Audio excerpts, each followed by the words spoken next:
Welcome to Section 420, Talkin Yankees. This episode will be bringing on a writer and podcast host at PinstripeAlley.com. He's also a sports reporter at the New Britain Herald, Ryan Chichester. Hi, Ryan. Thanks for joining us. Thanks for having me, James. Appreciate it. No problem. So, obviously, you're a sports reporter for the New Britain Herald, as well as you contributed to the Pinstripe Alley blog. So, I guess, obviously, Connecticut is kind of, technically New England, but you're between Yankee fans and Red Sox fans. So how do you gravitate to the Yankee side? Yeah, it's pretty fun up here. I'm in central Connecticut, so I'm an hour and a half from the stadium and 2 hours from Fenway. So the fandom is pretty much split right down the middle. Just in my development where I live, it's pretty even split between Red Sox and Yankees bumper stickers. So it always calls for some fun conversation when you go out to walk the dog and those kind of things. But I'm actually born and raised in New Jersey, so that's kind of where my Yankee fandom came from. My dad grew up a huge Yankee fan. He was at the 81 World Series and was a huge Greg Nettles and Thurman Munson fan. So he kind of got me and my brothers into it, and it was pretty easy for us to get into it because our youngest and earliest memories of the Yankees was the 96 team. That's when we got into the team a really lot. I mean, the first game that I can actually really remember watching live was the last game of the 96 ALCS, and just remembering Jeter throw out Cal Ripken. So it was pretty easy to get me hooked, especially given the times that the Yankees were having once I started watching baseball. Cool. So basically, you might have a block up there where, you might have a Yankee flag, and then 2 houses down might be a Red Sox flag. Yeah, absolutely. Me and my fiance walk our dog every day, and there's this same route that we go on where there is literally actual flag poles in the lawn, and one has a Yankee flag, and then you go about 5 or 6 houses down, one of them has a Red Sox flag. Sometimes they switch it to the Patriots, but it's a pretty even split. It hasn't been too fun in recent years because the Red Sox usually have more stuff to cheer about, particularly 2018. It wasn't fun living up here, but it's still fun to just have that debate, and you don't have to go far to have one because there is, like I said, an almost completely even split between Red Sox and Yankee fans up here. Cool. And I guess you yourself obviously went to Quinnipiac, wanted to get into sports journalism, sports writing, sports reporting. Is that something you always wanted to do? When did you get the bug to do that? Yeah, I guess I've always wanted to do that ever since I was a kid, and kind of came to the realization that I wouldn't be playing baseball as a living. So I wanted to write about it or talk about it. And I could remember being a kid just sitting in my grandpa's living room watching the Yankees and just writing a game recap about the game that no one else would ever see but me. I just enjoyed writing it, and just once it came time to pick a college, I still wanted that. So I just looked at some top journalism schools that I think would be able to help me a lot. And Quinnipiac was an awesome experience. I got to, cover the baseball team for student media as the school quote unquote beat reporter for the baseball team.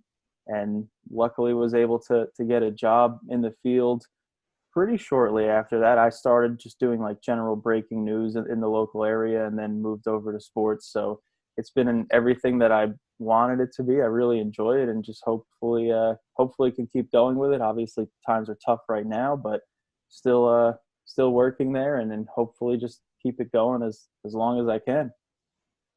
Okay, and I guess, as for the Yankees this season, you're hearing all talk of, how they're going to open the season up. Is it going to happen in Arizona? They're going to do it in New York in empty stadiums. Just, from all the reports out there, what do you get a sense of how they're going to really start opening the season and then maybe integrate fans back in? Yeah, when the initial report from Jeff Passan came out about the Arizona idea, I guess my optimism was really low reading that, just because of how much it would take to put something like that together. You're talking about quarantining an entire league of players in one area, and and probably being separated from their families for that amount of time. And it just didn't seem practical. And then, separating it into the grapefruit and cactus leagues also was something that I didn't think seemed practical. And look, the Cape Cod League just canceled their season yesterday. That's something that goes through the summer. NFL, the start of NFL season seems like it's kind of in doubt, and that's not until September. We have things that are being canceled in July already. The College World Series was canceled, and that was almost a month ago. So I'm sad to say my optimism's kind of low. It seems like baseball is doing whatever it can and willing to talk any option in terms of bringing the sport back. So do I think there will be a season? I do. I just think it's going to be drastically different from what a lot of people expect, and that there's probably not going to be fans involved if they do bring the sport back. So, I mean, at this point, best case scenario, I would say would be like a July or August return, and they just have a really short season. But it's just the way things are going right now. It doesn't seem like we're close to a return to normalcy, at least in the sports world. Yeah, I mean, I think if it's a case of that where it's not going to start till July or August, I would say at that point just cancel the season, because 40 games is not baseball. I mean, it's not. Like, if they could get it started by mid-May, which I don't seem right far-fetched, but at least June. I mean, by June, if you're not playing baseball, then at that point maybe you should start to consider canceling the season, because of course, yeah, as a fan, I want to see some baseball, but if you only have like 2 months worth, that's not a baseball season. Sorry. Yeah, no, I totally understand that mindset. And honestly, I kind of feel like as we get closer to like a July or August, I feel like my mindset is going to change because I'm already so baseball starved. It's going to get to a point where I'm going to think, okay, I'm willing to sacrifice what would be a more normal season where you have this, the great part about baseball is it's an actual marathon. And once you get to the playoffs, you have the best teams in it because there's no room for flukes in an 162 game season. And that probably would change if you're talking about a 50 game season. But I feel like I'm going to be so starved for baseball to the point where if they say, look, we'll come back for a 45 game season or something like that, where it's a quarter of what we're used to seeing, it will have been so long since we've watched baseball. And, our last taste of baseball is a walk-off home run to lose the ALCS. So I'm ready to watch something new. So I am probably willing to sacrifice that level of, or that lack of parity to just be able to watch some baseball again. Now, again, Yankee fans are probably familiar with you with Pinstripe Alley, where you're a contributing sports writer as well as host a podcast. How did you actually get started with them? So I followed them on Twitter for years, and it was back in 2016. The 2016 season had just started, and they had dropped a post like, we're looking for writers. If you want to be a writer, write a recap of tonight's game. And I just happened to be watching the game that night, as I often do. And I don't remember much of it. I think Starlin Castro hit like a big home run in the 8th or 9th inning to take the lead. So I just wrote a quick recap of it, and I guess they liked it. And they offered me a spot, and I started out as a contributor, just writing, 2 posts a week, and that grew to 3, and then got put on as like a staff writer, and I've been there ever since 2016. And the podcast part, I actually started with my brother. It was something we just did for fun every week. That started right around the trade deadline of 2018, and then my editor at Pinstripe Alley reached out to me over the off season before the 2019 season and said, hey, we like the podcast. Would you like to just become a part of like a Pinstripe Alley podcast? So obviously we said yes, and it's been a lot of fun. If anyone wants to subscribe to it, we try to have a guest every week. We've had guys like David Cohn, Jim Leyritz, Buster Olney, Sweeney Murdy. So it's a lot of fun. Now, obviously, you also work for the New Britain Herald. Now, you cover actually a wide range of sports for there, but I would assume you probably hunger for baseball the most, just to write about. Yeah, I mean, baseball is my favorite sport to write about. So when I got the job, it was a big pull of it was being able to cover the New Britain Bees, which is an Atlantic League team. They were a professional baseball team for years before they dropped down to the Futures League, which is a summer collegiate team. That just happened back in October. But before that, they were the Bees of the Atlantic League. And before that, they were the New Britain Rockcats, which was the Twins minor league affiliate. So you had guys like Joe Mauer, who played for them, Byron Buxton. Um, that was a lot of fun to cover. We'll still be covering them this summer as a collegiate team if there is a season. And I was like talking to the commissioner a few days ago, and he said they're still hopeful, so we'll see. But yeah, baseball is a huge pull. It's mainly covering them, and then all the local high school teams, and then Central Connecticut State University baseball, which was in the tournament last year. So baseball is absolutely my favorite sport to cover, and have gotten to do some freelance stuff too since I graduated college and got to cover the 2018 American League wild card game. So that was a dream come true to be in the Yankee Stadium press box and keeping my lips sealed when it came to, being objective. I was there as a reporter. So when Judge's home run left the yard in the first inning, I basically had to, seal my lips shut, but it was a lot of fun. Yeah, but I guess, I think when a moment like that happens, the fan of you comes out. So like, well, let's just say in the press box like that, I mean, obviously you're not going to maybe high five, but do you notice like an emotional reaction out of the writers when there is a moment like that? Well, if there's an emotional reaction, it's kind of more just like, wow, like that was an incredible moment, that this is a dream start for the Yankees, given, especially after what happened to start the wild card game last year. But there's no fandom, there's no reaction based in fandom. If anything, people might be in awe. I mean, there was definitely a lot of oohs and ahs after Stanton's home run in the wild card game, because that was an absolute moonshot. But again, none of it is based in fandom. Everyone's really professional, and honestly, once you're in that atmosphere, it's not too hard to kind of just keep things quiet and objective and do your job. I mean, obviously, I was texting in the group chat with my brothers and stuff during the game and like expressing my excitement through private text, but when it came to just like showing my emotions, it was pretty easy to just keep those under wraps, because I was there to do a job. It was my first time covering a major league game, so I wasn't about to embarrass myself by acting like I was across the stadium in the bleachers, which I was. That's where I was for the 2017 wild card game. So it was definitely an interesting transition, but it was definitely an experience I'll never forget. And again, just once you're in there, you think it might be hard to cover up those feelings, but just once you get there, you're there to do a job.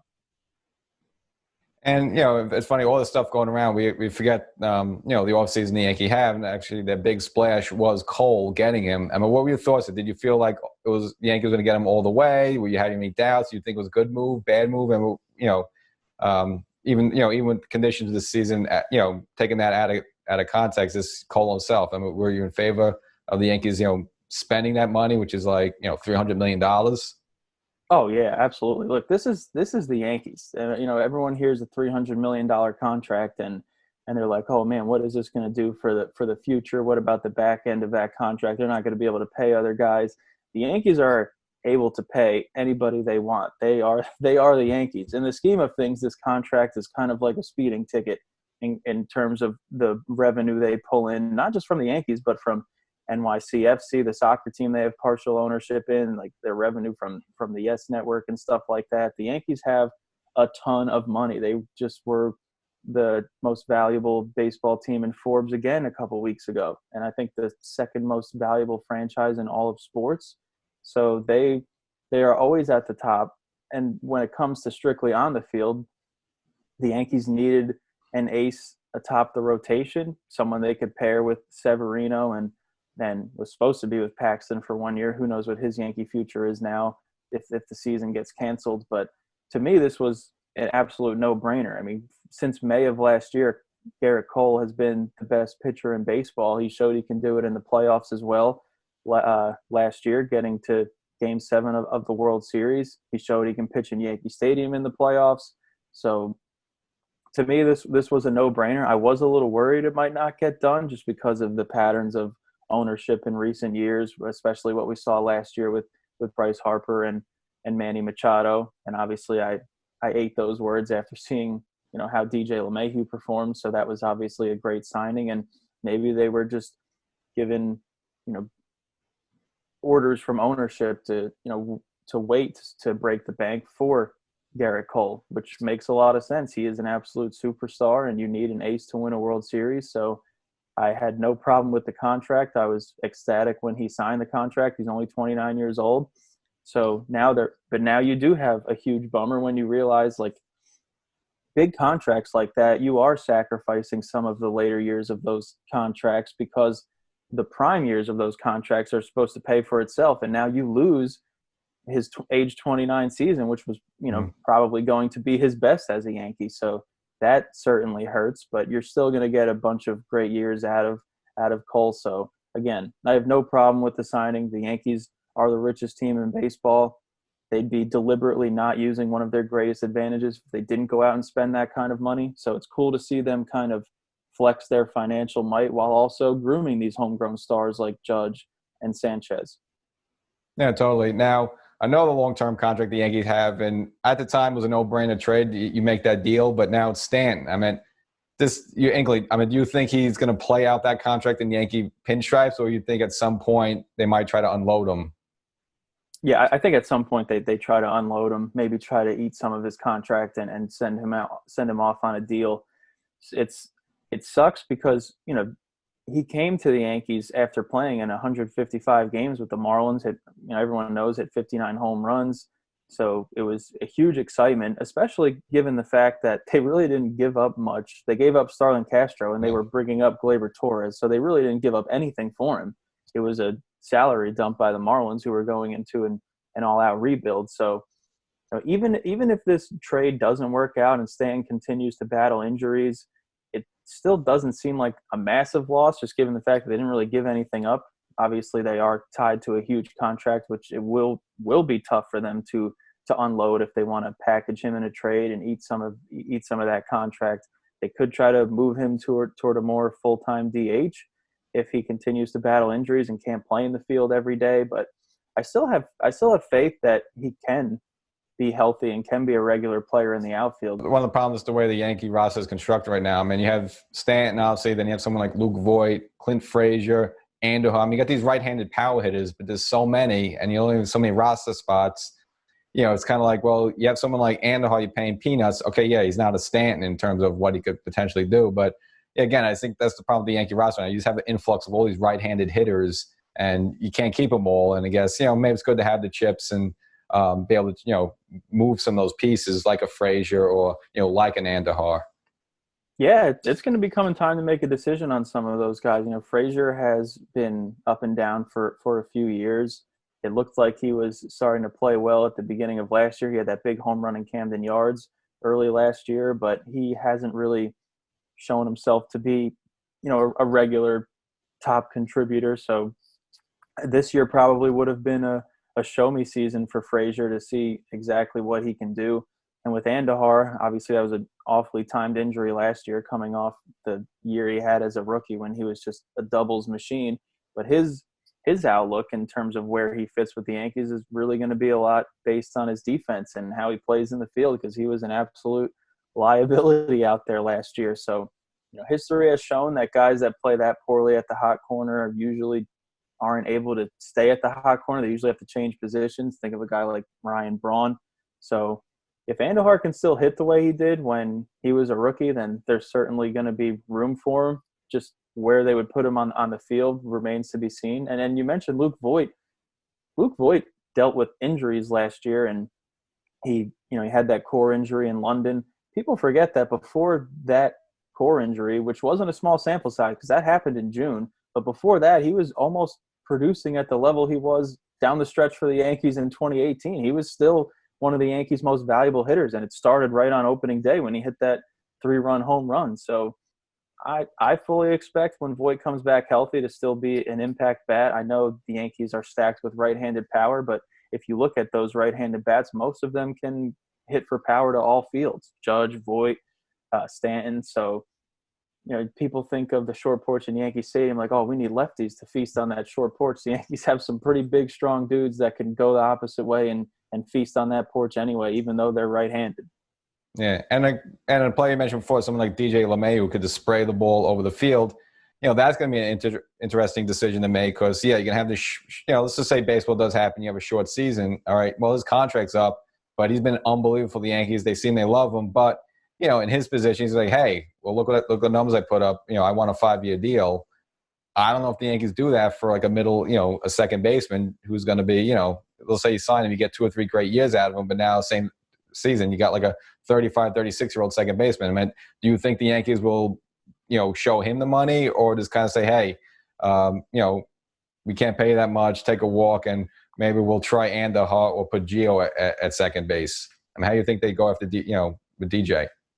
I don't know. That's going to be one of the most fascinating topics for the Yankees if there winds up not being a season. I mean, imagine not seeing DJ LeMahieu all season this year, and your last memory of him was an MVP caliber season, and his last at bat was a game-tying home run off Osuna in the ALCS. And I feel like the Yankees probably, in that case, would try to offer him maybe a short-term deal and say, hey, like, produce like you did for us in 2019 again, and then maybe there is a longer-term deal waiting for you. But it's going to be tough. LeMahieu hadn't performed at the plate like that since he won the batting title in 2016. So there could be some who think maybe that can't be replicated, and there might be some that think, maybe just coming to New York and, playing with a coaching staff with a different hitting philosophy really helped him, and maybe this is DJ LeMahieu. I mean, even if he doesn't produce the MVP type numbers he did last year and still is a productive player, he's still valuable because of his infield versatility. I mean, where would the Yankees have been without him last year? Not just because of how great he was at the plate, but because of all the positions he was able to fill when everybody was getting hurt. So he's an incredibly valuable piece, but it's going to be a really fascinating question to see how they handle that if they don't get a chance to see LeMahieu this year and see if he was able to replicate that production. And same goes for guys like Paxton and Tanaka. If you don't see them this year, have they already thrown their last pitch in pinstripes? It's going to be, I mean, a lot of teams are going to have to deal with this, but it'll be really interesting to see how the Yankees handle these pending free agents who aren't really going to get a chance to fully show their worth when it's coming time to sign a contract. Yeah, I mean, and even another name out there like Brett Gardner, like this was probably going to be his last season. Like the Yankees always do one more year with him. Now, it could be a yin and a yang where it's like, all right, well, he gets to rest his body this season, so maybe he can come back for 2021. Or maybe, again, maybe we just don't see Gardner, or we just see him for 2 months, and then that's his Yankee career. Yeah, that would be a huge bummer for him to go out like that, to sign that deal and then not get to play this year. And then I don't think he would decide to retire after not playing this year. I feel like he would want to actually go out on the field and playing. But Gardner is one of the most beloved Yankees on the team right now, the longest tenured Yankee. So that would be a really disappointing way for him to go out. I certainly did not expect him to have the season he had last year. I mean, was he a beneficiary of the juice ball? Maybe a little bit, but it wasn't just the spike in power numbers. It was the fact that he had to regularly play the outfield because of, again, all those injuries, and he was still a productive player even down the stretch. I mean, his numbers, I think, were a little better in the second half, and years past, he was kind of known for really declining in the second half. So for him to be another year older, to still play regular time in the outfield and get better the second half of last year, I was excited to watch him play this year. So again, so much of this is going to be unanswered because we don't know what the season is going to look like, if there even is a season. But if we don't get to see Brett Gardner play this year, I hope they bring him back on another discounted 1-year deal so he can kind of have the farewell tour he deserves. Yeah, I think he will, because I mean, like I said, he probably had his best season, hit most home runs. And like you said, like he wasn't supposed to be a part-time player 2019, but just when Hicks went down with his stuff, I mean, Gardner was almost a full-time center fielder. That beats your body up. But Gardner, he rang the bell at 36 years old, had one of his best offensive seasons. And like you said before, like traditionally the second half for season him's not good, but that wasn't the case this time around. So I guess the only silver lining from this is someone like a Brett Gardner who maybe gets the rest of his body up and gets that one more crack. Because I think in terms of free agency, I mean, I guess this will help the baseball owners is drive prices down, because a lot of these players can't make an argument on the stats because their stats are like from 2019, 2018. So like, all right, what did you do this season? Well, I only had a couple games, but they can use that argument. You didn't do enough, so it might drive the prices down. And if that drive the prices down on the players, that might make it easy to bring back a Gardner or some of these people on 1-year deals, or even maybe Paxton takes a 1-year deal for a lot of money that doesn't demand a long-term contract. Yeah, exactly. I mean, you look at free agency 2 years ago, it looked pretty bleak, especially with a new CBA coming due in a few years, and you saw just how long it was taking for some normally productive players to sign contracts like a Kimbrel and a Keuchel, and how long it took for Machado to sign, and just a lot of people weren't getting deals, and you could tell there was animosity brewing between ownership and players, and that seemed to kind of take a turn for the better this offseason with how many big contracts were thrown out at guys like Cole and Rendon, and players were signing quickly, and it seemed like things were getting better. Now this animosity could return uh, if there is no season, and then a lot of owners are like, well, we don't even know, we don't even have your recent body of work, so like why should we pay you this money? So it's going to be interesting to see how this all is handled and how this loss of revenue impacts how owners want to spend. So, like what's to come for a guy like Mookie Betts? I know it's not Yankees related, but it'll be interesting to see how that works out. But it's, again, just unprecedented times. So like we really have no idea how this is going to play out. At this point, I'm just hoping we get some form of baseball before then. All right, Ryan. Well, I appreciate hopping on with us. And again, fans can catch you at Pinstripe Alley, whether it's your articles, which are pretty frequent, as well as your podcasts, and of course, at the New Britain Herald. Now, are you working on any sort of projects right now? Any sort of bigger projects in terms of your writing? Yeah. So at Pinstripe Alley right now, me and my coworker Josh, we're just kind of doing this fun thing where we are simulating an entire season on MLB The Show and just seeing like how the Yankees do, and just what interesting trends come from it. So right now the simulation has the Yankees they're like a half game out of first place, and I know behind the Blue Jays, interestingly enough. So their rebuild's quicker than expected. But Mike Trout leads the league in OPS, so there's still some things that don't change.